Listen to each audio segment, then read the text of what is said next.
Nice day ngayong araw. May home service tayo. At nandito na rin tayo sa bahay ni client. Linisan muna natin at ahitan itong part na pagtatatuan natin para madikit na natin yung stencil. Nag-ready na rin tayo ng mga kailangan natin gamitin. Dahil naka-ready na si Sir, umpisa na natin. Si Sir pala ay nagpa-schedule ngayong araw. Nakapag-down na rin siya para makuha yung schedule ngayong araw. Para sure na matatatuan siya. Dahil magmamahal na araw na rin, naisipan ni Sir na magpatato. About sa religious nga itong ipapatato ni Sir. Ang galing nga din dahil may mga gantong tao talaga. Iniisip yung mahal na araw at magpapatato pa ng religious tattoo. Yung iba naman kasi talaga ay may mga panata. Lalo na kapag mahal na araw. Kaya daw talaga siya nagpa-schedule ngayong araw. Dahil day off niya at magmamahal na araw na din. Yung iba naman dahil mahaba yung bakasyon at medyo mahaba na walang pasok, umuwi sa kanilang province. Yung iba naman ay nag-outing o umaalis talaga. May kanya-kanyang ganap kasama ang pamilya o mga kaibigan. Yung iba ay nagpo-procession talaga o nagtitiis ng sakit gaya nitong si Sir. Nagpapatato. Simbolo ng kanyang pananampalataya. Ang galing lang din talaga dahil may nagpapatato talaga kapag malapit na yung mahal na araw. At religious tattoo yun ay isip nilang ipatato. Dahil nga nagawa na namin yung baba at yung kamay, magbe-break time muna tayo. Pinagandaan pa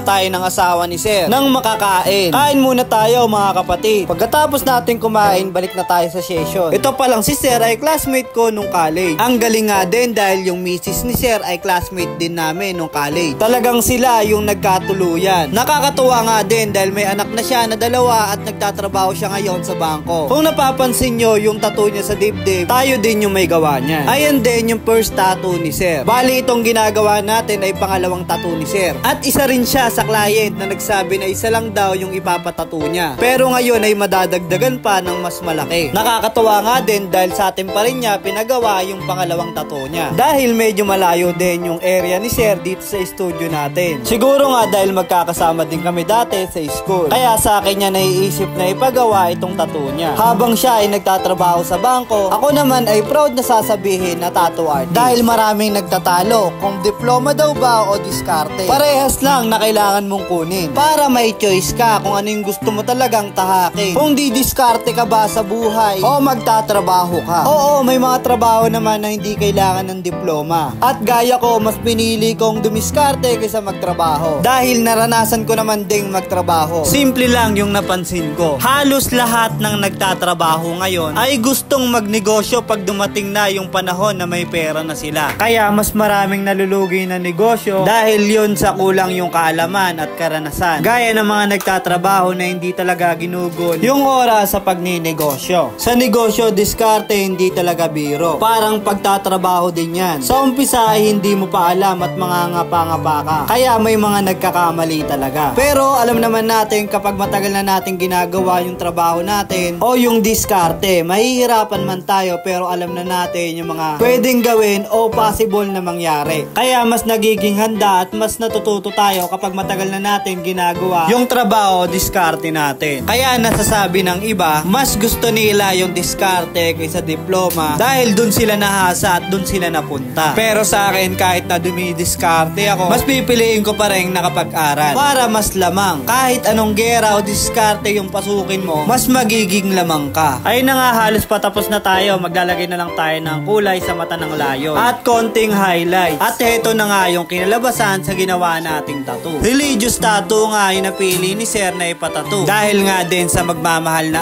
araw na. Sa mga gusto rin magpatattoo ng mga gantong design o religious tattoo, pwede kayong mag-PM dito sa page natin, si Cap Jason. At kahit anong klaseng tattoo naman ay ginagawa natin.